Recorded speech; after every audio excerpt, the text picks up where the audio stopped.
Welcome to this first in a series of 6 modules exploring the ISTE standards for coaches.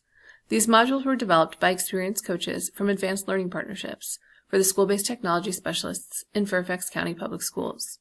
Whether you are a new or experienced coach, or just thinking about becoming a coach in Fairfax County, we know your days are busy and packed full with people pulling you in many different ways.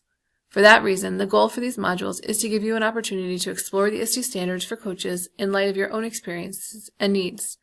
They include short activities that you can complete at your convenience, as well as links to enrichment ideas for those who want a deeper dive. It's expected you'll spend 1 to 2 hours with each module, but you don't need to spend all that time at once. As you explore each standard, you'll hear from and hopefully make connections with other aspects in Fairfax County. You should also create some resources that should be immediately applicable in your role as a coach.